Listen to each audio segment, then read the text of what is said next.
Contrairement à ce que beaucoup pensent, les hôpitaux ne s'occupent pas et ne s'intéressent pas aux gens uniquement quand ils sont très malades. Leur premier objectif, c'est qu'ils ne soient pas malades, c'est qu'ils ne soient pas blessés, qu'ils ne soient pas victimes, qu'ils puissent s'aider les uns les autres pour essayer de se sauver. Et c'est pour ça que la PHP est toujours présente dans ce genre de manifestations, pour apprendre, pour sensibiliser et pour permettre de faire de la prévention.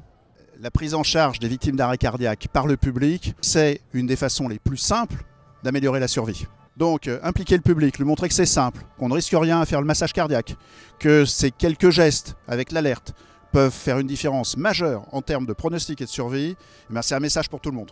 On n'est pas là pour apprendre, on est là pour s'initier, pour comprendre ce qu'il faut faire, et ça, c'est déjà un énorme début. Je trouve ça très intéressant. De mon côté, j'ai pu faire plusieurs ateliers, comme les gestes qui sauvent.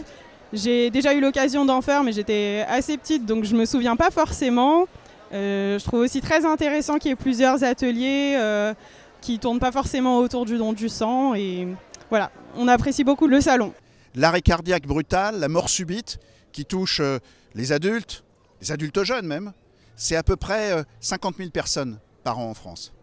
À l'heure actuelle, dans les meilleurs endroits, notre survie en France, c'est de l'ordre de 10%. On peut faire beaucoup mieux. Et le fait que le public soit le premier maillon de la chaîne de survie et qu'il s'implique très précocement en réalisant les premiers gestes, le massage cardiaque, l'alerte, la défibrillation, tous ces éléments-là, c'est un bonus fantastique pour la survie des arrêts cardiaques. Et c'est probablement en France des milliers de vies que nous pouvons gagner en quelques années.